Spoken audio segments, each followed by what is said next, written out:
Hello, this is Matt on the Moon Lambo channel, and this is an interesting one.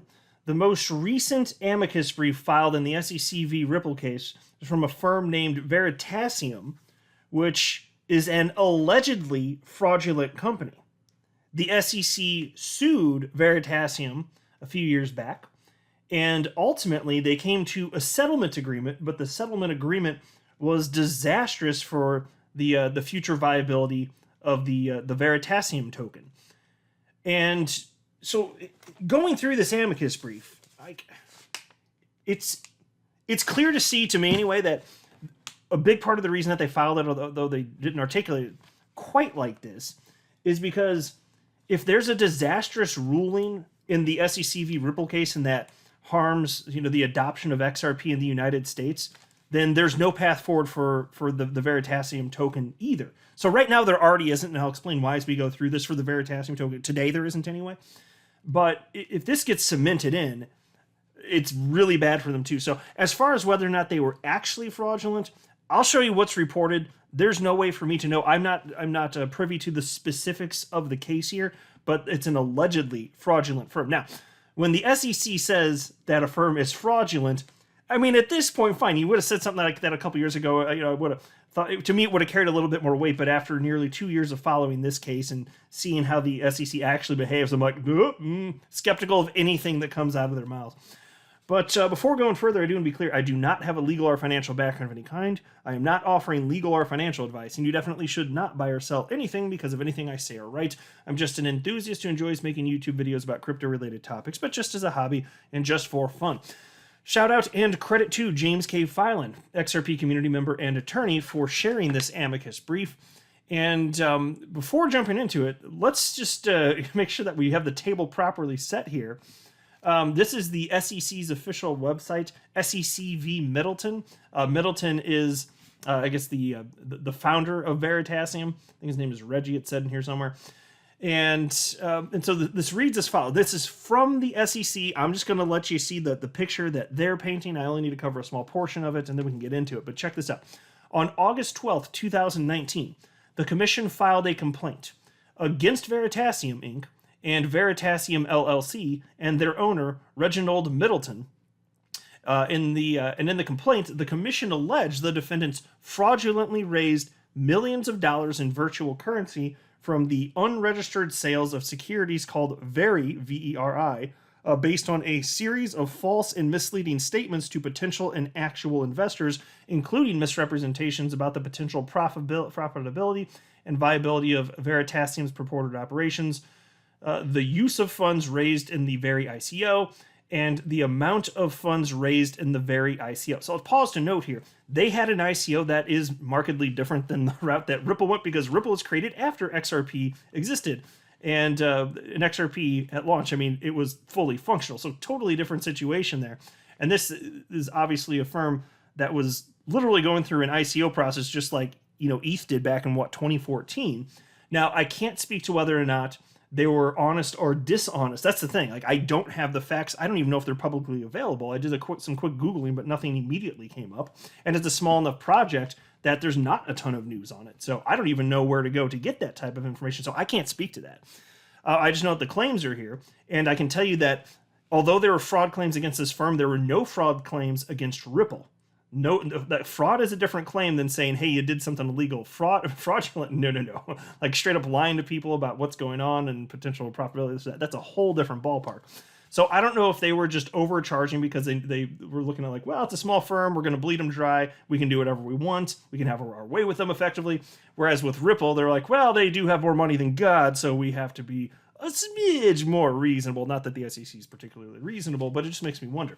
Anyway, then the assets at the SEC continue, and they wrote, the commission also alleged that Middleton manipulated the price and volume of Veri, that's the token, on secondary digital asset trading platforms during the Veri ICO. On November 1st, 2019, the court entered a final judgment that ordered the defendants to pay $7.8 million in disgorgement and $582,000 in prejudgment interest, and Middleton to pay a $1 million civil penalty. So it comes out to somewhere in the neighborhood of $9.5 million to settle this case. And I don't think that they had the funds available, despite having an ICO, to fight the SEC on this. That's the sense that I get after reading through this. So jumping into this thing now, and there are only a few parts that I want to cover to kind of make some key points. And they are, I'll tell you this, they speak very positively in terms of Ripple and XRP. They're definitely on our side in the way they're articulating this. And they're basically warning the judge that, you know, if things don't go well for Ripple here effectively, it's going to have a chilling effect on the entire space. And Ripple's seriously, they're in danger. Ripple's and XRP in general is in danger of, in theory anyway, a similar outcome here, depending on what the judge rules here. Now, I'm still optimistic the judge is going to do the right thing here. But this firm, Veritaseum, you'll see as we go through, so they settled, but they settled with terms that weren't favorable to them. If there's a settlement with Ripple, it will be because the terms are favorable for Ripple. And fine, the SEC can tout it as, we got X amount of dollars, and you know we win, blah, blah, blah, fine. But we'll know if there's a settlement within the Ripple case that it's actually really good for Ripple and really good for XRP. The moment I see a headline like that before reading it, I will know, because I am certain that Ripple will not settle if there's not something in there to make certain that there's on a go-forward basis, a path forward for XRP to be traded in the United States and utilized. It has to be declared a non-security, or else there's no settlement, period. So jumping into this thing, and I just need to jump down to page 1. Let me get past the table of contents. Yep, here we go. Starting right here. The very, VERI, central persons, and that's what they're calling the collectively, basically, the defendants in that case. It would be there's two different Veritaseum companies and the founder, Reggie Middleton. They call them the very central persons. So anyway, the very central persons conducted an initial sale and distribution in April and May of 2017 of the Veri tokens. The Veri tokens is not a network or blockchain. It is a token on the Ethereum blockchain.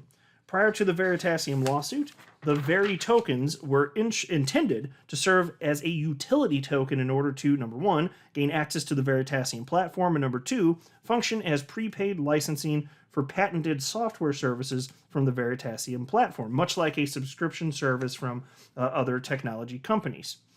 And then let me go a little bit lower, and I'm just kind of giving you a little bit of background, and then I'm going to get... I really... There's not that much to highlight in this, honestly, because I don't want to do too much overlap anyway, because a lot of the Amicus briefs have a certain amount of overlap, which is understandable. But there were certain things that they had to say about Ripple and XRP to help you understand where they're coming from, because you might be wondering, too, okay, they're filing this. Is it favorable for Ripple to have a firm that's alleged to have been conducting fraudulent activity to be backing them? Is that a good look? Is it good optics for Ripple? Well, again, given that I'm not privy to the specifics here, I think it would depend on the specifics. You know, if I'm the judge and I'm privy to the specifics, and it looks like, you know, maybe I don't quite believe the claims. It looks like Veritasium's arms were twisted, and that's why they capitulated and decided to settle. If it looks like that to me, well, maybe it's not. Maybe it's not such a bad look. Maybe it does look like Veritasium is the victim in that case. I just can't speak to that, but those are the types of things that I was wondering as I was reading through this here. So let's jump in again right here. On November 1st, 2019, the very central persons, without admitting or denying any of the factual allegations made against them in the SEC's complaint, entered into a consent judgment with the SEC to resolve the action. No members of VeriDAO, Decentralized Autonomous Organization, of course, were named as defendants or were subject to the terms of the final judgment in the Veritaseum lawsuit. Therefore, while such action was mutually and fully resolved between the SEC and the very central persons, no formal determination was made as to whether the Veri tokens were indeed investment contracts or some other type of security under the Act. This inconclusive result left the downstream unaffiliated and secondary holders of Veri tokens with no confidence or guidance on what they possessed and what they could legally do with it. Currently, there are approximately 2.15 million Veri tokens held in more than 24,000 wallets.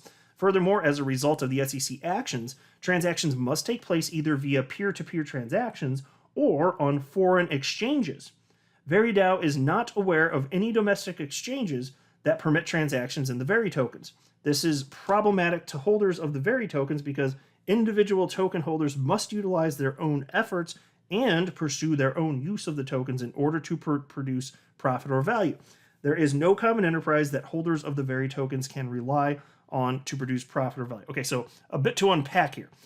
What they were stating here when they said that the SEC, after this settlement, didn't come to a conclusion in terms of what the Veri token is.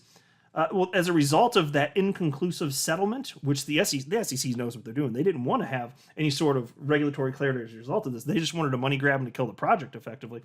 That means that if you're in the United States, you can conduct a peer-to-peer transaction, but you can't trade it on an exchange. That's as far as it got right there. It can only be traded on foreign exchanges, and they said that they're not aware of any foreign exchanges that offer it, and that's true. It looks like this project, whether it's their fault, the SEC's fault, or a blend of the two, it's not taken off. So there's, you can see, and I'm looking live CoinWatch, it's available for trade on Uniswap, which of course is a decentralized exchange, and Mercatox, and I'm not familiar, I've never heard of that. So, and you're talking about a market cap of 160 million. Look at the volume though. There's no liquidity exit even if you want to sell. There's $111,000 worth of volume over the last 24 hours. So, and this is not me just, making fun of the project at all. I don't want to take this the wrong way. I'm saying, again, I don't know if it's their fault or the SEC's fault or a blend of the two as to why this thing hasn't gotten traction, and I don't pretend to know a ton about it, but that's where we're at right now. Either way, the point is, there's not clarity for the token. So what do you do if you're you can't do anything here. There's nothing that you can do, and so that's the concern, and that's, you'll see as we go a little bit further here. As it applies to the SEC v. Ripple case, the concern cited here from Veritaseum is that the same thing could happen to XRP, and so they're warning the judge about how destructive this is. And I do think, again, part of this is self-serving, but that's fine, in that they're hoping that there's some sort of, as a result of this, some sort of regulatory clarity, things heading in the right direction, even if we need something more from Congress so that they can have additional traction in the United States. Presumably, that's got to be part of what they're thinking. I mean, I'd be thinking that if I'm them. But I appreciate the things that they were saying about Ripple and XRP in this. So let me go a little bit further down this brief. I need to get down to the bottom of page 6. Here we go. All right. While VeriDAO agrees with the arguments furthered by Ripple regarding lack of investment contract attributes of XRP, and finds similarities between those arguments and the attributes of the Veri tokens, VeriDAO will not restate any of those arguments. VeriDAO's limited purpose with this amicus curiae brief is to provide a concrete, real-life example of the consequences of the SEC's ambiguous positions. So that's something that I can certainly appreciate. We probably all can, frankly. And then let me jump to this next part. This is actually the last part I'm covering in this thing. But check this out. This is because we're talking about XRP here. VeriDAO is interested in the present litigation between the SEC and Ripple because the Veri token, out of the over 20,000 estimated and existing cryptocurrencies in circulation, is one of a few cryptocurrencies that suffered a similar fate as that pursued by the SEC against Ripple and XRP. VeriDAO's familiarity and lived experience with the fallout should be helpful to the court in determining this matter of great interest to the general public. Any rulings by this court, short of finding that XRP is not a security, will have a similar deleterious effect on unaffiliated holders of the other cryptocurrencies like the Veri tokens. As such, VeriDAO also agrees with the Blockchain Association in that any ruling, if adverse to the Ripple defendants, should be limited to the facts and circumstances of the defendants. Yeah, exactly. So if you want to target specific transactions having specifically to do with Ripple, go at it. And we'll let the court shake that up. Fine. But you need to declare that XRP is not a security. It's got to be in there. And I believe that Attorney John Deaton even stated that he was going to request to Judge Torres that such a declaration be made in this case. And that's a possibility. It doesn't mean we'll get it. But that's something that could happen in this case. It should happen in this case. It needs to happen. Now that would be one hell of a precedent, wouldn't it? So, I understand and respect the position of some people saying like, we don't want fraudulent companies to be, looking like they're buddy-buddy with Ripple. It's like, well, okay. And that's a fair enough point, except for I don't know. I don't know if they're fraudulent. I don't know that I don't have evidence that they are, frankly. But I do know that the SEC is a bunch of conniving almost cursed there, asshats. We'll just say asshats. So, I guess I'd lean towards this is a net plus, them filing this amicus brief. That's what I'm saying. Maybe I'm wrong. I don't know for sure, but I'm leaning towards it's a net plus. You guys let me know what you think in the comment section below. I'm not a financial advisor. You should not buy or sell anything because of anything I say or write. That would be a very, very, very bad idea. Until next time, to the moon, Lambo.